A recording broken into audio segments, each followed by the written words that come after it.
9 bends, turbulent waters forever winding towards distant horizons, the Yellow River.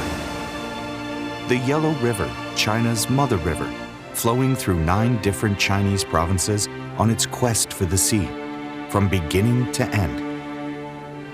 Rising in the Qinghai Tibet Plateau, gushing through the Heshi corridor and the Helan Mountains, it reaches the vast Ningxia Plain, nourishing the land and its people as it goes.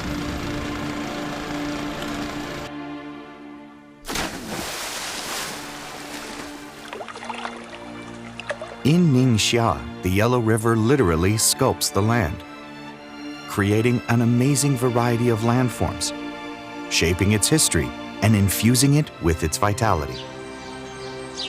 As the only region in China sitting wholly within the Yellow River Basin, Ningxia has a special relationship with the Yellow River.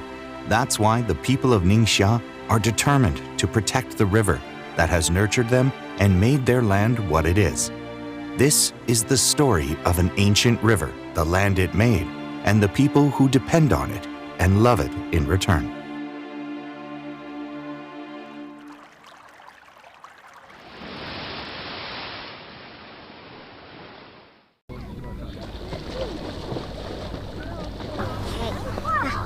这是什么山啊？贺兰山呀。河在哪里呀？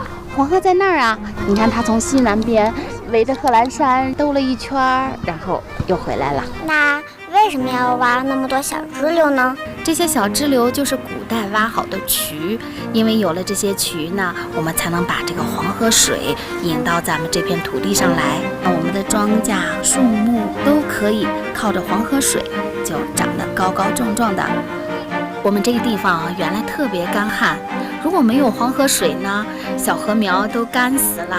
那有了水以后呢？有了水以后，那就是一个新的故事了。The Yellow River wends its way from the faraway west.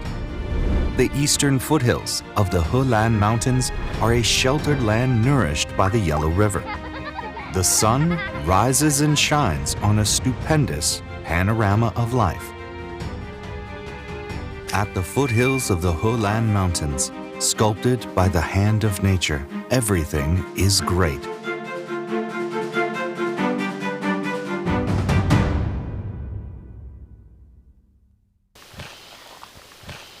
咱俩说好啊，要是你下树了，你去摘树去啊，我就回家了。那你树你也要摘树啊。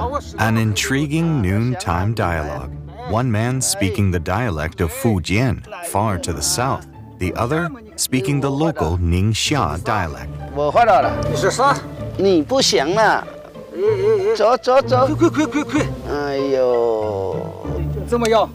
啊？怎么样？赢了！赢在哪的呀？说一说。这个。1、2、3、4、5，哎，不行，挺起骡子，这是。我是这个让你的，你还以为呢？ The bad loser in this chess game is Chen Deqi. He comes from Fujian province in southeast China. 这是刺槐啊，不是槐树啊，槐树是没有刺的，对吗？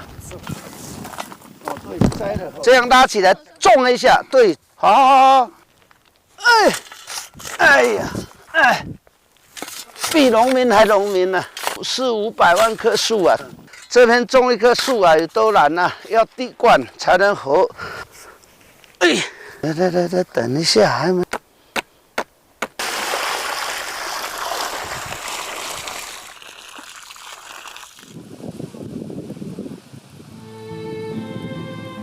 丽江是有3年的树才长这样。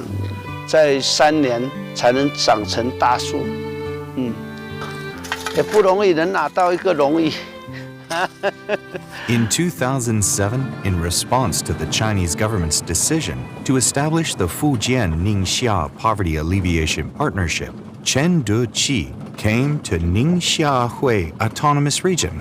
永宁县那个县长说：“这有10几万亩地，你看吗？”我就看了一下，跟法国很相似，应该可以种葡萄。都问我要吗？我说要，因为我在开玩笑了。It took less than a quarter of an hour to make the decision. More than 8,600 hectares of land for 200 million yuan. 那刚来的时候也不懂戈壁滩哦，等到我来推地的那个时候才是不一样。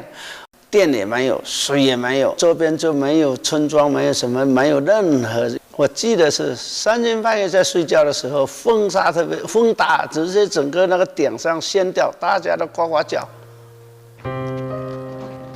你看一下这个呢，这有4个大坑嘛，这2个呢我是要做成水库。那个山洪水我就会给它引到这边来，首先林造起来，地推好，葡萄种好，到那个看呐，到那个贺兰山底下全部是一片绿洲。这个叫大风啊，这个叫小风，小帅哥都受不了，不要说我这老人家。哎，我说他年轻的都能上，我也能上。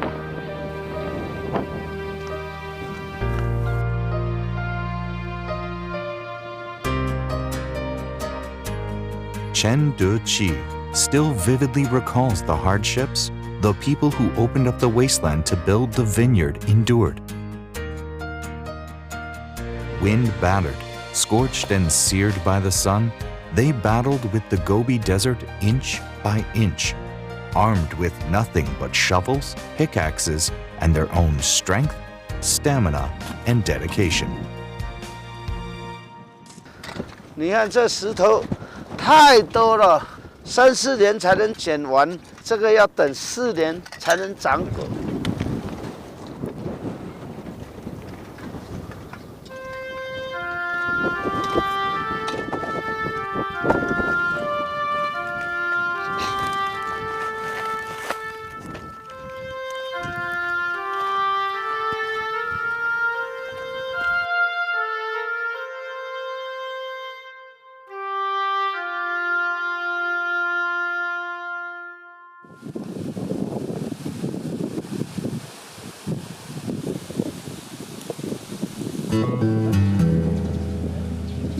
这些树都是最早种的，直径有20-30公分了，30公分，当时种了才这样了，连这个都没有。有多长？这个起码有30米了，几百万棵树，什么概念？我告诉你，没有一个老板会这样做，就我这个傻瓜蛋才这样做，脑子进水啊！ Chen De-chi has planted 5 million trees in the Gobi Desert, establishing a vineyard of over 6,600 hectares. Now there are some 38,600 hectares of vineyard at the foothills of the Helan Mountains. Tang Dynasty poet Wei Chan once wrote, "Orchards are growing at the foothills of the Helan Mountains." What was a poetic fancy more than 1,000 years ago is now a reality. Chen De-chi has some young guests tonight, officials from Fujian who've come to aid the development of Minning Town. 有没有福建味？有，福建味。他们3个都厦门的了。你挂职是什么位的？闽宁镇副书记。副书记的。你永宁县江村整县服务中心。就考虑你们呐，来这么久了，很少回家乡，到恁家在闽南米啊。你知道为什么我们在闽镇有感觉第2家乡的感觉吗？还是你带的好？我们经常记得看陈总的名义来这里吃海鲜。够，我嘞啊！空气有多好哦，大家放心吃，放心喝，多喝一点哦。A get-together on this cool night is bound to be unforgettable. A real-life version of the TV drama Minning Town. For the sake of a bit of land in faraway northwest China, these people have devoted heart and soul. 这15年了，我只能一个形容说，想的铁人都会流眼泪。这个戈壁滩说实在的呢，就是一生吃最多苦的就这个地方。我这个人也是很有个性的，既然来了就一定要做好。我们闽南话有句话叫“爱偏会养”，对吗？一定要给它做好。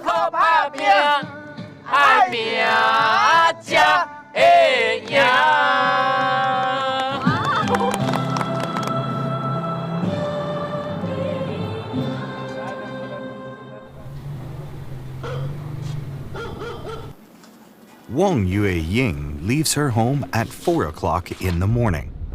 At this time, you can usually hear a pin drop on the streets of Minning town. But on this occasion, people are already gathering in the town square.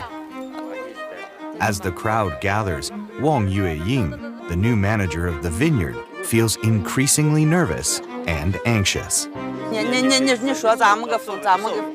The mission she'll come to accomplish will affect hundreds of people. There's no room for error.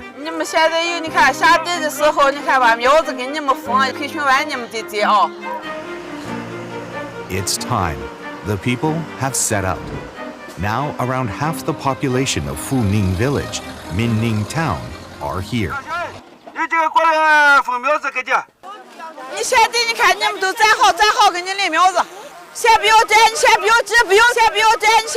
Getting started as soon as possible is very important, so everyone's keen to get their hands on the seedlings at the earliest opportunity. A big challenge for the new manager, Wang Yue-ying, mid-June grapevine replanting, peak hiring season for the vineyards at the eastern foothills of the Helan mountains.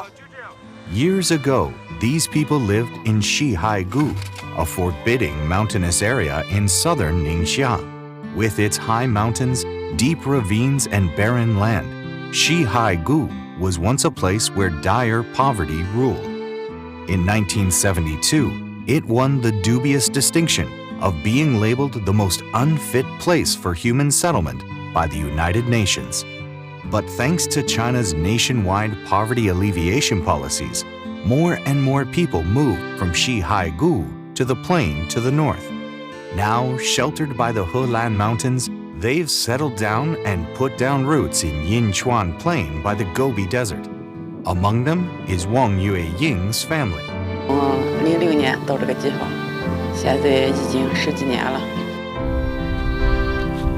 0几年移民搬迁到这个民宁镇这一块儿，下车的时候是看这么大的个荒滩，甚至比老家还荒呀。这个地方就想着没办法生存呀。当时的心情特别低落，那阵就想着，哎，回都回不去了吧？你就到这个地方，先鸭子要说先过着看吧，就这么想着。哎，这俩可以。哎呀，你看这个栗子树头，头一年最少树，第二年树都老坑长的了。人说这个土呢还最少树也好呢，要不是咱们得种点粮食，结果种的玉米也还可以。这个地方只要有水，种上就也坑长的。就这几年就比一年好了，说呀，这个地方还越来越好嘛。Whatever the downs in life may be, there are always ups. Who knows what's waiting for you around the corner? The eastern foothills of the Helan Mountains have overlooked assets, a combination of sunshine, temperature, and soil that make it perfect for grape growing. It was towards the end of the 1990s that a few local farmers began growing grapes for wine. Ever since, thanks to the improvement of the ecological environment and infrastructure, the wine industry has been on the up. Slowly but surely, a blueprint for grape growing and winemaking has unfolded.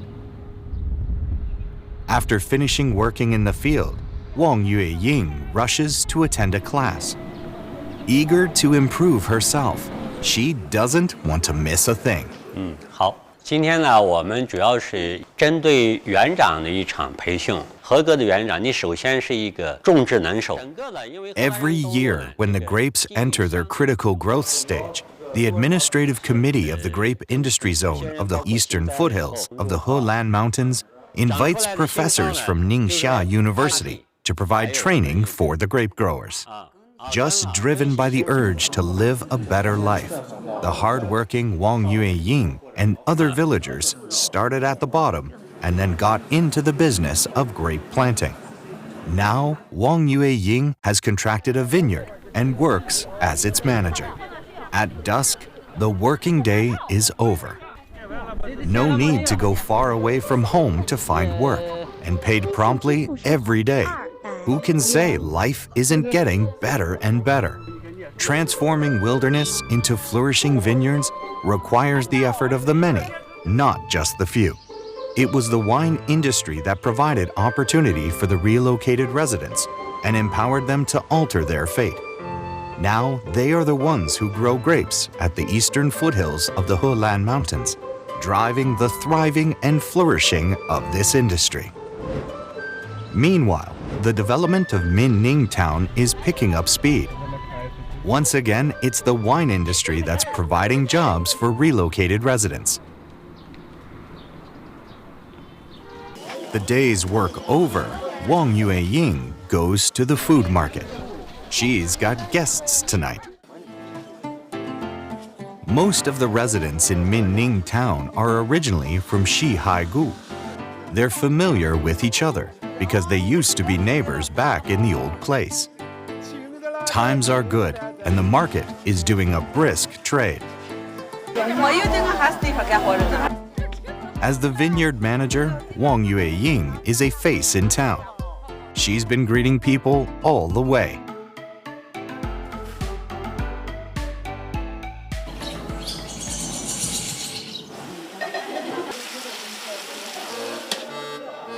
给你们做了是便宜饭，你们吃看啊，好，好好吃啊。啊，我们这都是南部山区那天买过的，都在这个葡萄园区这一片打工，一起这么吃苦，一起奋斗，常年就跟自己家人一样就在一起的嘛。A spacious house and a clean courtyard. Wang Yue-ying's new life is a life of achievement and satisfaction. 你看，下一次如果想吃哪道菜，提前报名。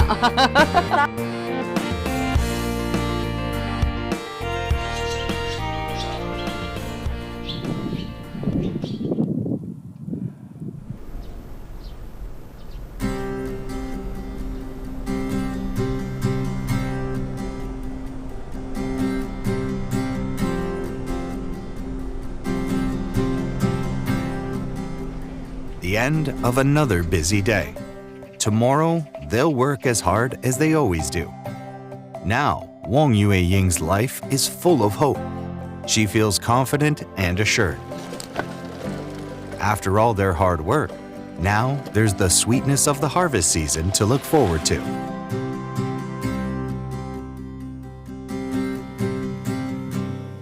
Autumn. In the vineyard, bunches of plump grapes hang from the vines. For now, these globes of concentrated hard work and sunshine are enjoying a last chance to build up their sugar reserves. It's the vineyard that preoccupies Zhang Yan-zhi. Cabernet Garnished is grown here, a unique variety of grape that he has high expectations of. 那这一颗不是很典型，就很典型的就是那一颗，大家不喜欢的那一颗。神龙珠的话呢，到了大概10月左右的话，叶子会变红。品种的特性非常强，就是中草药里边的甘草的味道。可以说这个味道的话呢，是世界所有品种里边唯一一个带有中国元素，是可以代表我们中国味道跟世界葡萄酒去对话的。Insightful, sensitive, and expertly trained, Zhang Yan-zhi quickly realizes that the rolling land at the foothills of the Helan Mountains is a winemaker's dream. What's more, he has found a variety of grape that encapsulates all the mystery of the East. A lifelong lover of history, it is the Great Wall and its beacon towers in the distance, and the sound of camel bells on the Silk Road, echoing in from the past, that have given him the inspiration he needs to build a uniquely Chinese chateau at the foothills of the Helan Mountains. 我要做中国葡萄酒，我就要有中国自己的建筑的自信。酒庄在国外的词语里边，就沙豆，沙豆代表城堡的意思。那我们中国其实有一个非常大的城堡，就是我们的城池。城池的话，就是方形的围墙加一个瓮城，对吧？这是我们中国自己的东西。所以大圆套小圆就形成了一个中国独特的葡萄酒城堡。In the twilight, this stone chateau seems imbued with the power of time and the great changes that it can bring about. It is redolent with the unique character of this Chinese chateau owner.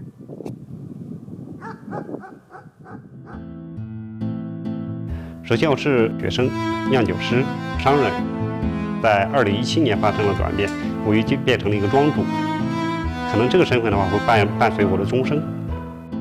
In 2002, Zheng Yinzhi was the only Asian admitted to France's Bordeaux-Sigalen University, and he holds a French national diploma in oenology. But despite his unparalleled achievements, he seldom talks about his past. This reticence is both a mark of his modesty and his confidence that his concrete achievements speak louder than any words. Museums are where Zheng Yanzhi spends most of his spare time. To him, museums are houses of ancient beauty and wisdom, where modern-day people can always find inspiration. Over the past few years, he's been exploring the wine culture of China and looking into ways of expressing a uniquely Chinese aesthetic in the form of wine. The rings of time build up year after year, yet on he goes, forever searching for the place of his dreams. Crushing season, one of the busiest times of the year. To the ears of the farmers, the sounds of grapes being picked, packaged, and processed are like a symphony being conducted at the foothills of the Helan Mountains.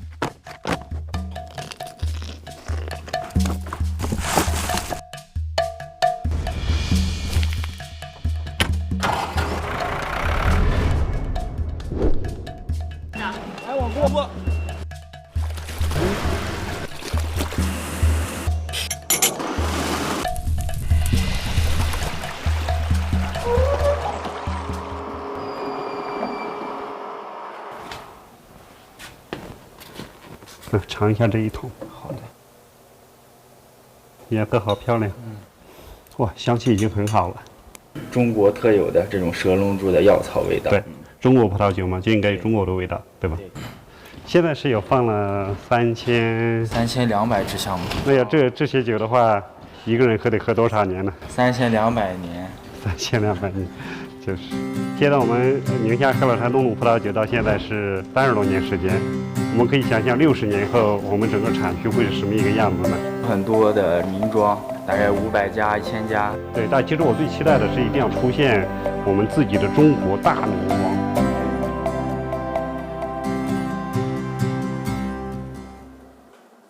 每个人都有属于自己的一片森林，也许我们从来不曾去过，但它一直在那里，总会在那里。迷失的人迷失了，相逢的人会再相逢。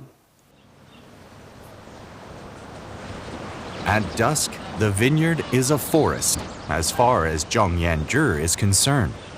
It's a place that has meant both hardship and triumph for this living legend. 2017年开工建设的时候，3个月之后就要收第一个年份的葡萄。施工队的负责人说这不可能。后来我说对你来讲是不可能，对我来讲是必须可能，因为我没有退路。我说你能不能干？他说不能干。我说那你就下课。After 3 months of hard work, the first truckload of grapes arrived at the chateau. What happened next is something that Zheng Yanzhi will never forget. 当时房子盖的是房顶已经盖起来了，但是墙面还没有完全封闭。那一年老天爷跟我们开了很大的一个玩笑，在10月份下了2场小雪，所以我们是在车间内四处漏风的，在酿的酒，看到外边飘的那个真正的雪花，其实有一种说自豪感也有吧，但是一种悲壮感也是有的啊。在贺老山东路的话呢，其实像我这样的人其实蛮多的，在我们之前的话已经有30年的时间，有1、2代人已经为这个产业不断的在付出。Many people have come here with their dreams, embarking on ventures with fearlessness and determination. But as the seasons come and go, and time passes by, one thing's for sure. It's at the foothills of the Helan Mountains that you'll find China's best wine. 就是一群人一辈子一件事，一瓶酒，就是这是所有葡萄酒从业者人的写照，一生的写照。China is a latecomer in winemaking. What these men are doing is innovative, creating a wine that's unique to the eastern foothills of the Helan Mountains. That is their mission and their duty. The foothills of the Helan Mountain, a place where men and grapes grow together. And as they do so, they're attracting attention from around the world.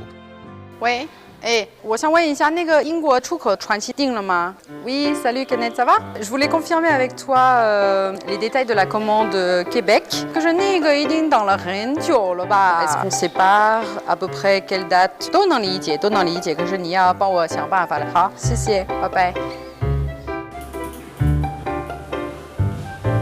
我叫 Christelle Shen， 中文名叫陈仙妮。所以我们先可以从霞多丽开始。你们这几款酒之前有喝过吗？第一次啊，那挺好的。因为霞多丽也是来自于我老家啊，我家是勃艮第的啊，所以我是喝霞多丽长大的。我们这个霞多丽橡木桶陈酿带来的，我最早的是在法国驻武汉总领事馆，专门去做法国葡萄酒的推广。我都不知道宁夏有葡萄酒。葡萄园非常重要，是我们非常珍贵的一个资源，所以基本上你们有一个完全面的一个了解。18年的时候，个客户就问我说：“哎呀，仙妮，我觉得你加入我们宁夏的酒庄，你才能做别人做不到的一份工作，就是把中国的葡萄酒推广到全世界。”我说：“我真的是可以考虑。”走，你们去玩。因为现在国际物流很紧张的，我们能发海运控制一下这个成本。发到澳洲的。对，我开始推荐了我们的葡萄酒到国外，我就发现反馈非常的好，全世界各个地方都在慢慢跟我们联系，想要尝试我们的产品，一定开发的市场这个量提高非常的快。然后我相信也这是一个开始。还不错。那个就是我说的千载一遇，他们会办很多运动。对。For Christelle Chenet, far-off France represents the root, while Ningxia in China symbolizes the leaf and fruit. Born and bred amidst a world-famous wine culture, she grew up tasting wine. 对对对，我觉得同时有山，还有黄河的感觉。The new varieties of grape that Christelle Chenet encountered so far away from home have intrigued her. They have also gave her a fresh angle on wine. 这个是什么？这个是缝纫机。缝纫机。对，这个应该是自行车建设。是不是会让我们怀念到过去的时光？就是味道也是有记忆的嘛。对，其实葡萄酒是过去、现在和未来，就一瓶酒里面什么都有。一部分的是传统的这个酿造工艺。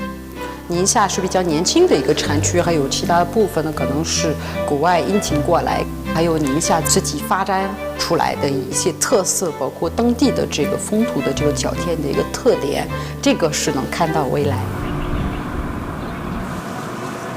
这谁呀？这是一个上面穿了5个，能烤熟吗？可以吧？你好像对我的串串都有意见呢，什么意思啊？你要提前说是你。我穿啥的都说有问题的，我真的是这样。好，来，把酒杯拿上。谁要酒？你的杯子吗？来，谢谢啊！还有谁啊？感谢今天的到来。今天来的不是同事，这个是一家人才能来到我家，然后祝贺我在宁夏买房了。谢谢啊！我请变成宁夏人啊！你们都没有在宁夏买房的呀？有啊！是宁夏人，你也没有，你也不差啊！抓紧时间啊！分一点。我这样的一个外国人嘛，家人们也都没有在国内，很多人都会以为这可能是很孤独的感觉。结果呢，我们这么多的好朋友，真的是有家的感觉。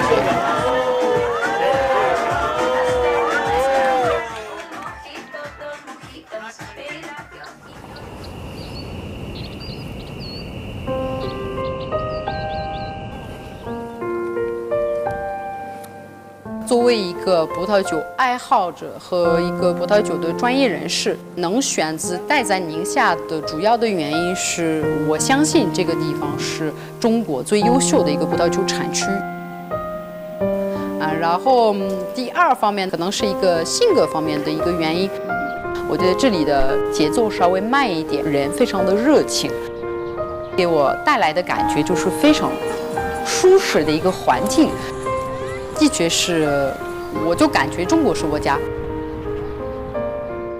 虽然我是外国人的面孔，可是真的是98%的中国心。4心暗处是香。对我来说是感觉心哪里是舒服、安静，那就哪里是我的故乡。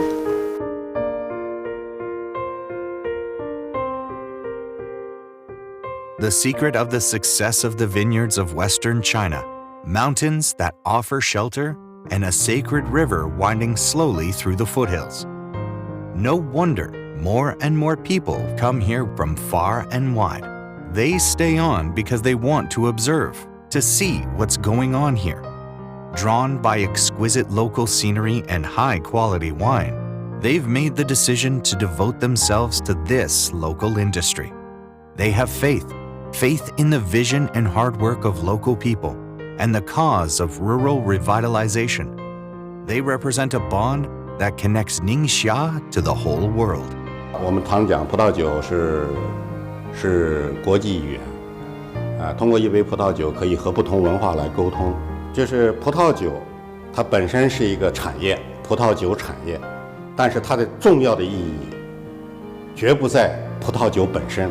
也可以说，葡萄酒是1产、2产、3产综合性的一个企业，要结合起来做文章。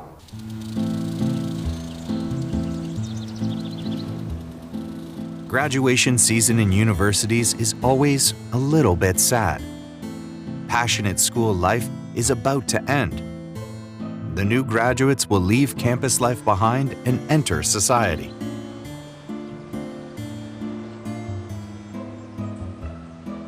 As the only undergraduate college of wine studies established in the wine-producing region of the country, the Food and Wine College of Ningxia University cultivates hundreds of wine professionals every year.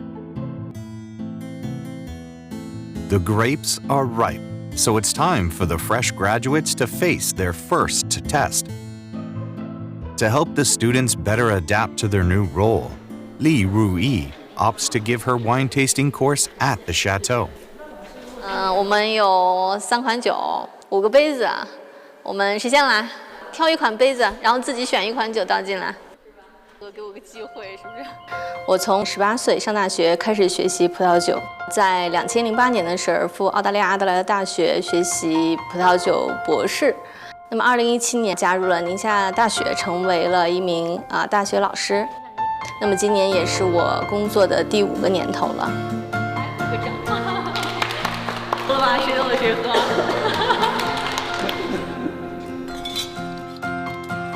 For her students, this is the last week before graduation.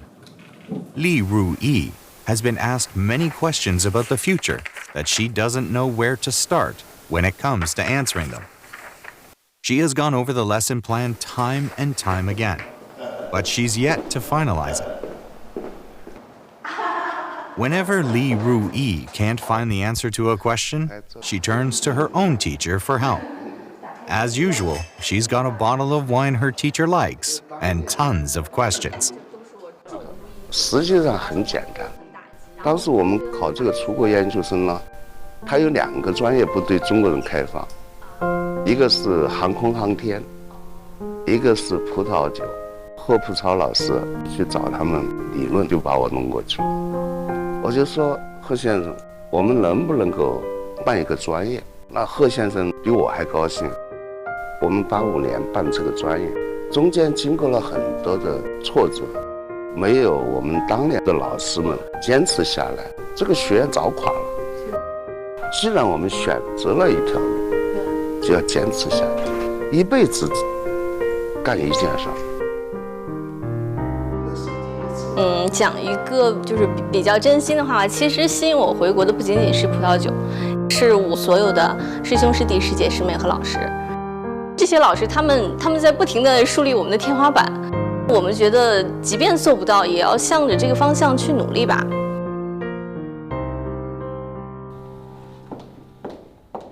This is the first time Li Ruyi has ever entered a classroom empty-handed. The night before, she deleted her lesson plan and decided to share her innermost thoughts with her students. 来这么早呀？最后一节课了是吧？今天这节课呢，也是我们课程表里没有的，没有上课时间，没有下课时间，所以今天的课怎么上？妈咪，来给大家把酒倒一下吧。 4 years have gone by in a flash. The last 45 minutes of their college lives is about to commence. They have so much to say, but they don't know where to start. There are just 2 words they really want to utter: love and hope. 对不对？所以大家想一想，今天我们为什么用这杯酒？人生不设限呀！我来给大家举一个小例子吧。17年的大一的同学，他们当时问我，他们说：“老师，你不是国外名牌大学毕业的吗？”然后他就看着我，然后想你要问什么啊？然后他就说：“老师，那你为什么要来宁夏？”啊，那我就说宁夏有我们中国目前来说发展潜力最好的葡萄酒产区，所以我来到这里。这是我的答案。那今天你们也想一想，等你们走出学校的时候，你自己的答案是什么？祝你们一路顺风啊！还是那句话，平时酒量不高的呢，你吐掉。不允许带着我们的葡萄酒瓶子在校园里晃悠，对不对？不允许树在大树下面。其实我挺希望你们不顺利的，遇到一个苛刻的老板，然后遇到一个不怎么合作的同事，然后呢，仍不灭心中之火，眼中之光。哎呀，不行，hold不住了。因为我也毕业很多年了，那么这么多些年呢，其实很多事儿，我的老师对我会问的就是：你身体好不好？啊，你孩子身体好不好？那我也希望很多年之后呢，我问你们的也是这样的问题。在人生遇到什么困难，你们只要愿意都跟我聊聊，我一定会回复你的。好的，那今天课程就到这里吧。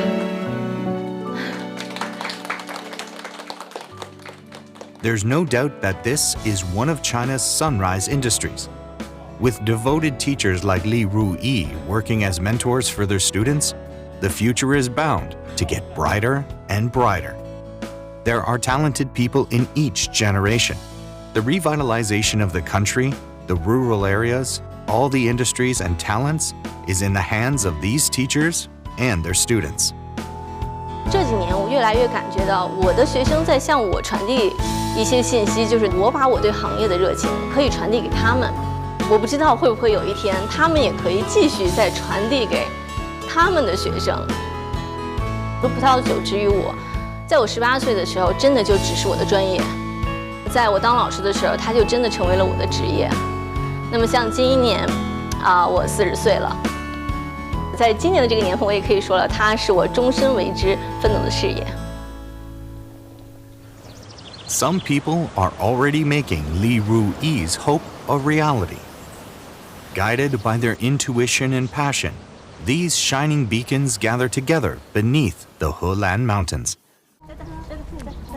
Every morning, Zhuangzi, a new resident of Haoyuan village, walks around her chateau, checking the facilities and welcoming the tourists. 我们酒庄现在是唯一一家不生产也不酿造的一个酒庄，主要做的是葡萄酒旅游这一方面。这边呢是我们的一个小圈，然后里面养的是黑天鹅、小鸭子，还有2。Zhuangzi studied tourism in Switzerland. She had planned to stay in Switzerland when she graduated. But when she came here on a trip, she was transfixed by what she saw. So the decision was made to settle down in Haoyuan village.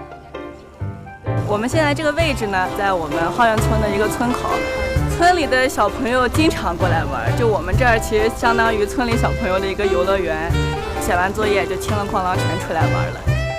There are many excellent tourist attractions around Haoyuan Village, including Jinbeibu China West Film Studio, Helan Mountains National Forest Park, the petroglyphs of the Helan Mountains, and the Western Xia Imperial Tombs.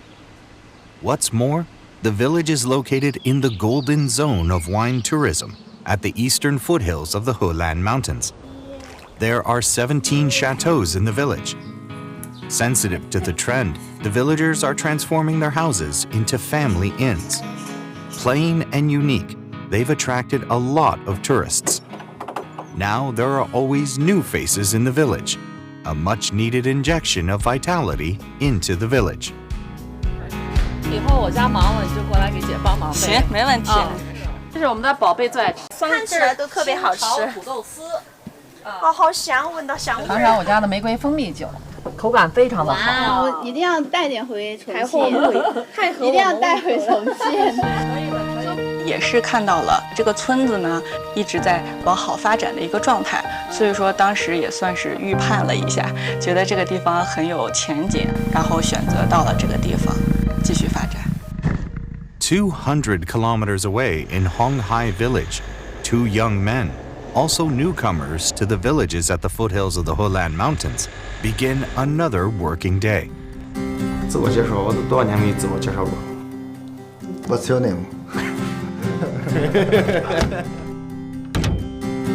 我叫石健，今年26，是一个正儿八经的物流人。我叫石德，现在从事物流行业，今年24。我们两个是合作伙伴，也是哥俩的。3 years ago, the two brothers contracted a logistics site. Even at that stage, they had full confidence in the future of the express delivery industry. They've been busy ever since. The wine pouring out of the wineries at the foothills of the Helan Mountains will embark on its journey out into the wider world from here. The wine-producing region at the eastern foothills of the Helan Mountains produces 138 million bottles of wine per year. The export growth rate is around 30%. They're sold in different parts of the country, as well as to more than 40 countries and regions around the world, including France and Germany. Increasing wine sales are one of the drivers of the logistics industry here. 我说我就先走了啊，时间对着呢。走了，我说。 Hard work it may be, but the two brothers love it. They're happy because deep in their hearts they can see the future, a future bright with realized potential.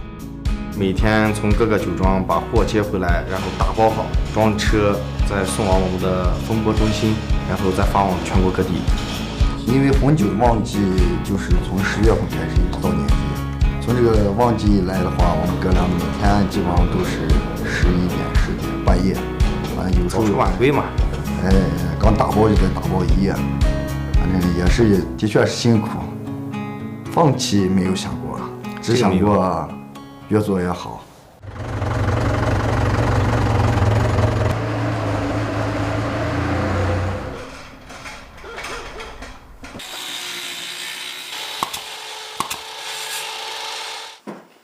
最多的时候，人每天都几百件吧，有的时候就是过几元少一点，这基本上每天都是200件，有时候上千件、几千件都不一样。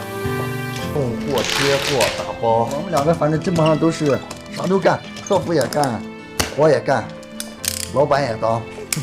有劳动的时候挺干，总有的，毕竟年轻嘛。 奋斗咋办？虽然辛苦，但是我们哥俩挺开心，挺开心的。实话，不知道哪来的开心，反正就是挺开心。以后肯定是有梦想的。The dead of night, time for the brothers to put another day's work behind them. Sunrise, Zhuangzi is with this summer's first batch of tourists. She's come up with a new idea for the wine tourists, her very own wine bus. 首先欢迎大家来乘坐我们贺兰山东路产区的一个特色旅游交通红酒巴士。我们这辆车呢，可以边吃牛排边品着我们的红酒，逛着咱们的产区。我们途经大概有个8到10家的酒庄，然后经过酒庄以后呢，会路过一些葡萄地，大家可以看到葡萄园。那接下来我带大家了解一下如何我们去品这个酒，辨别一个酒。 New to Haoyuan village she may be, but Zhuangzi is bursting with ideas. Running along a carefully planned route through a host of tourist attractions and chateaus, the wine bus is more like an interactive theatrical experience in which tourists can fully experience the wine culture of the eastern foothills of the Helan Mountains. Each of the 10 chateaus is built in a different style. Variety truly is the spice of life on trips like this. So it is that villages that were once ravaged by sandstorms are now magnets for people from all over the world. With the keys to wealth and prosperity in their hands, Zhuangzi, Shide, and Shejian epitomize these people. They are living in a great age. The road to rural revitalization truly is becoming wider and wider.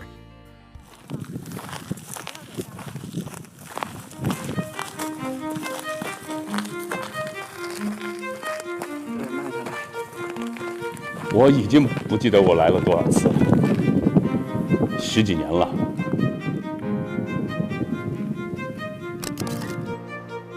走到宁夏来，你就好像走到了一个特别有个性的朋友面前，你得非常用心的去和他沟通和交流。你要想去找到你生命的质感，就那种起伏波动的这种质感，你就到宁夏来。 Ning Xiaogong, a man from Sichuan province, has been training his camera at the eastern foothills of the Helan Mountains for 10 years now. Now, he's in Ningxia for an important occasion.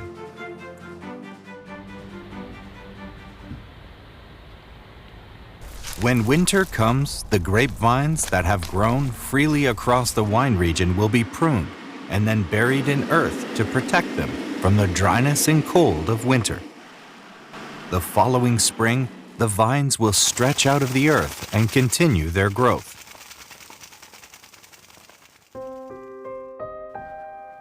It's this hibernation that attracts Ning Xiaogang.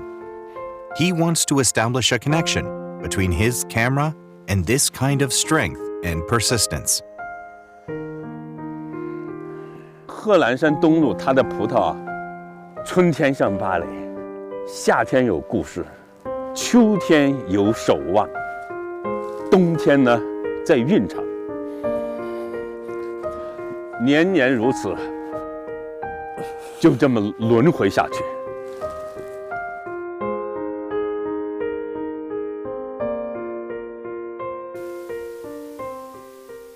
Ning Xiaogong insists that his camera never focuses on mere appearance, but rather on soul and essence.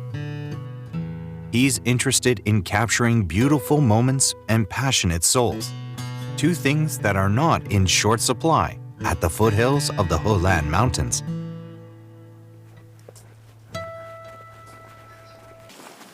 喂，大哥，我专门来拍照的。 This time, Ning Xiaogang is focusing on the ordinary farmers.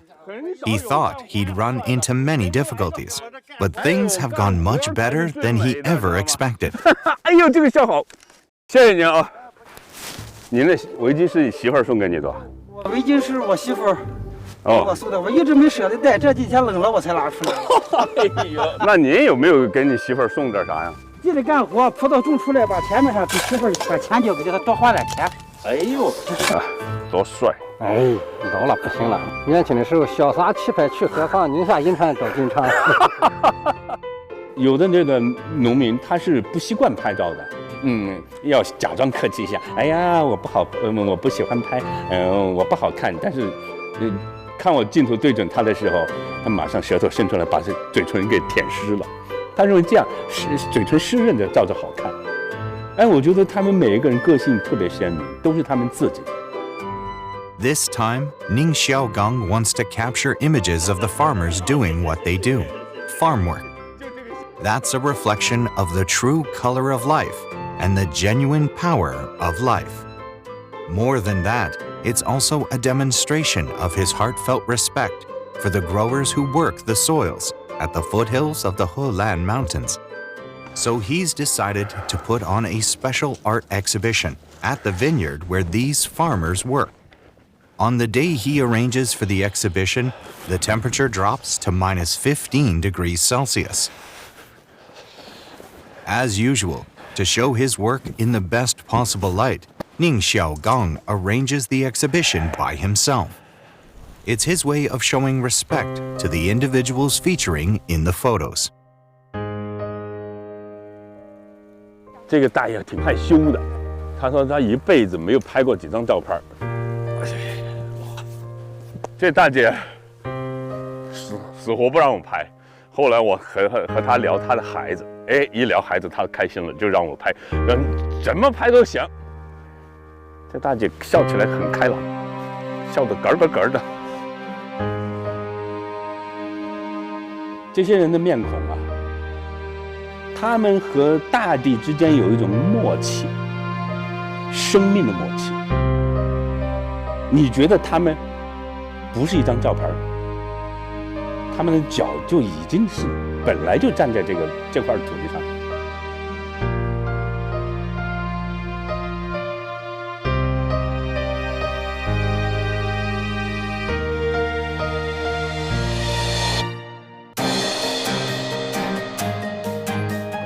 哎，对，来，我跟合个影，你跟他合个影。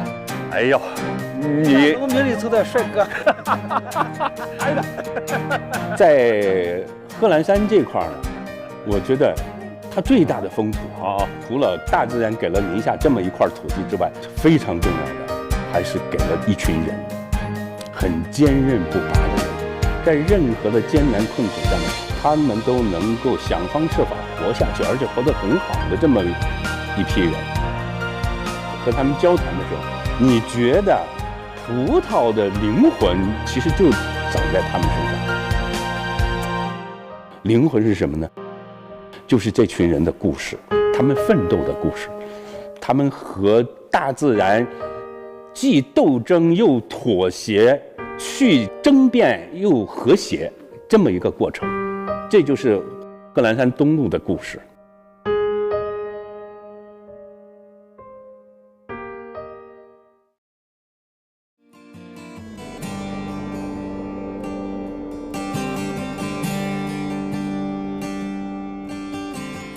Seasons come and go, and Chender Qi is beginning a new round of land reclamation. Wang Yueying has now contracted even more vineyards. She and her friends are determined to do something. Christelle Chenet continues to promote the Chinese wines she loves so. Over in Haoyuan village, Zhuang Zhi is thinking of building an RV campground. Shi De and Shi Jian are still busy forging ahead on the road to their dreams. As the sun rises and the moon sets, you'll hear the gurgle of the Yellow River, the sound of life. Inexorably and inevitably, as one season gives way to another, the eastern foothills of the Helan Mountains are busy brewing up more miracles for the world to admire. Such is the wave of rural revitalization that, thanks to the hard work and wisdom of generations of Ningxia people, this place has become a beacon of hope, lighting up the road to the future.